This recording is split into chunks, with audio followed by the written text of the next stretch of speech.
Bine v-am găsit, dragii mei, la Credo TV. Vă invit să mă însoțiți într-o nouă călătorie pe drumul egal.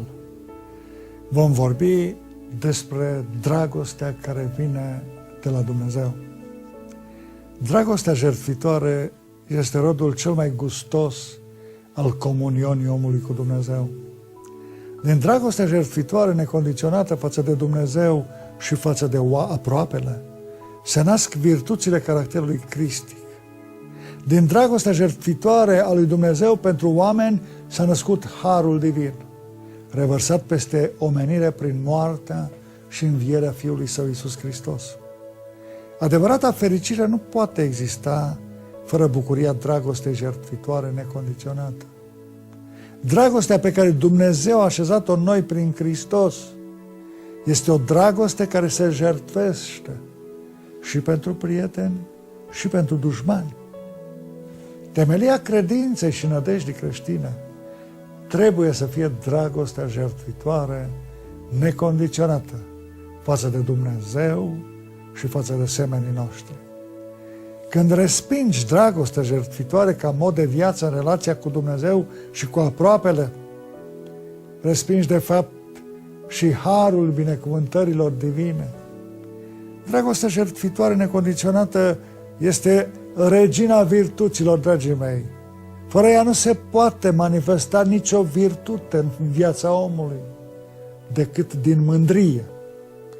Dragostea capabilă de jertfă oferă o putere de nezdruncinat relației de prietenie, familiei, relației cu aproapele și relației cu divinitatea. Comuniunea cu Dumnezeu nu se poate clădi doar pe vorbe, pe rugăciune sau meditație. Temelia comunionii omului cu Dumnezeu este dragostea care se dăruiește ca o jertfă vie semenilor și divinității. Cine dorește să scape de dușmani, să nu-i omoare, ci să ierte și să le întoarcă răul cu bine, să se roage pentru ei și să le arate o dragoste capabilă de jertfă în relația zilnică. Dragostea jertfitoare ia în spate toate celelalte virtuți ale omului și le trece puntea veșniciei.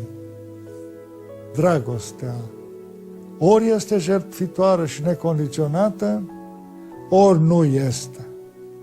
Iubirea carnală nu desăvârșește omul, ci doar îl ajută să perpetueze specia și să guste din bucuriile trecătoare. Nu dragostea carnală trebuie să unească un cuplu, ci dragostea capabilă să jertfească timp, interese personale, egoiste de multe ori, lucruri la care ținem și alte asemenea lor, pentru a fi cu adevărat un ajutor potrivit aproapelui tău. Adevărata dragoste acordă prioritate în familia lui Dumnezeu și partenerului sau partenerei de viață înaintea intereselor personale. Dragostea jertfitoare nu poate să izvorască decât dintr-o inimă predată în totalitate lui Dumnezeu.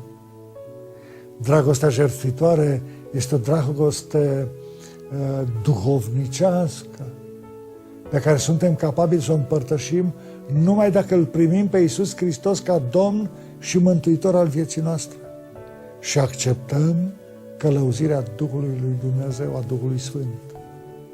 Despre dragostea jertfitoare vorbește Domnul Iisus Hristos în Evanghelia după Ioan, capitolul 3, versetul 16. Fiindcă atât de mult a iubit Dumnezeu lumea, că a dat pe singurul lui Fiu, pentru ca oricine crede în El să nu piară, ci să aibă viață veșnică. Când ajungi să-ți iubești dușmanul, rugându-te și jertfindu-te pentru el, treci mai ușor și peste supărările pe care ți le mai pricinuiește acesta. Comuniunea cu Dumnezeu este imposibilă fără dragostea care se jertfește pentru binele aproapelui. Dragii mei, să ne îmbrăcăm cu toții în caracterul lui Hristos, pentru a ne bucura de prezența lui Dumnezeu în noi, de dragostea lui Dumnezeu. Vă mulțumesc că m-ați însoțit și astăzi în călătorie pe drumul legal. Vă dau întâlnire mâine la aceeași oră pe Credo TV.